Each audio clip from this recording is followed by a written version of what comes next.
terhormat, seperti yang telah dikatakan oleh pembicara pertama kami bahwa tujuan kami adalah menginginkan ekonomi yang baik, tapi tanpa memandang menginginkan ekonomi yang baik tanpa memandang identitas atau apapun. Jika tim Pro menginginkan agar perbaikan ekonomi dimulai dari ekonomi itu sendiri tanpa memperdulikan atau memfokuskan pada identitas, tentu hal ini tidak benar dan tidak sesuai.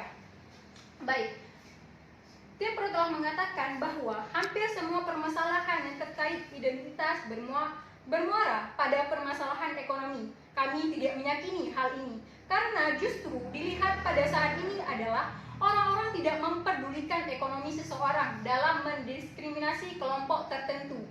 Kasus-kasus yang terjadi pun karena pemahaman mereka yang tidak diubah.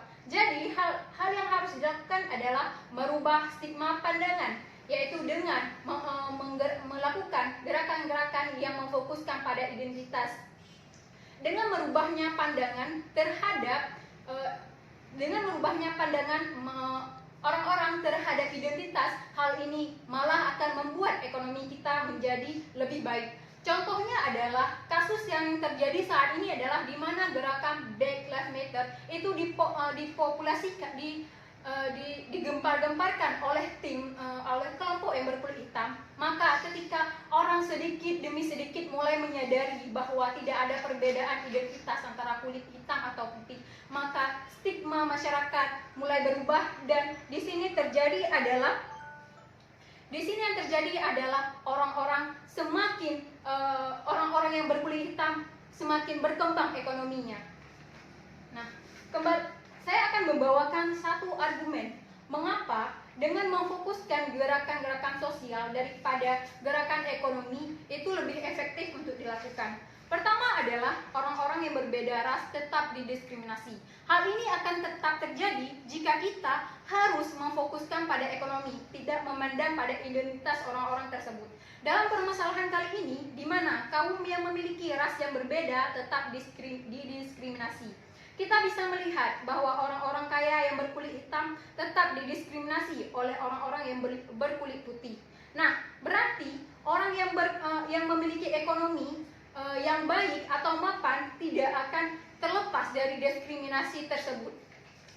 Dalam beberapa dekade seperti ini, di mana orang-orang seperti contohnya Barack Obama yang telah menjadi presiden pertama dari kulit hitam, apakah hal ini akan merubah stigma masyarakat bahwa orang-orang ekonomi orang hitam akan tetap maju, orang-orang tetap tidak akan ada diskriminasi? Tentu saja tidak. Hal ini membuktikan bahwa ketika seorang kelompok orang berkulit hitam memiliki jabatan tinggi ataupun memiliki kekayaan yang banyak, tidak akan membuat orang tidak berhenti untuk mendiskriminasi kelompok-kelompok tertentu.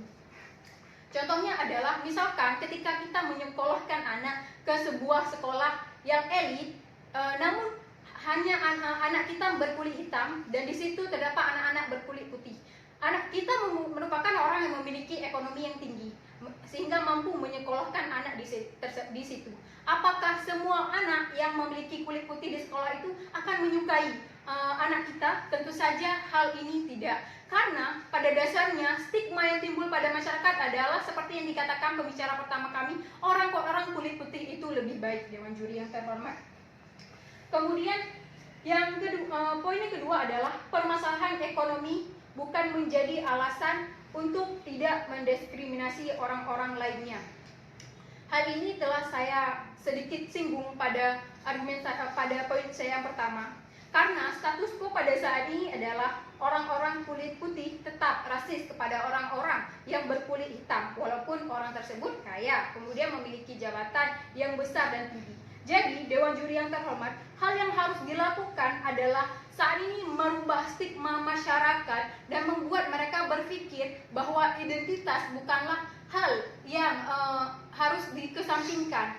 Walaupun tujuan kita adalah untuk mengutamakan ekonomi atau perkembangan ekonomi. Nah, ketika kita berusaha mengubah pandangan masyarakat tentang pandangan identitas, ras, suku atau segala hal atau lainnya, maka ekonomi pun akan berkembang dengan baik. dan hal ini akan tumbuh tanpa diskriminasi itu sendiri. Karena itu kami menolak mosi. Terima kasih.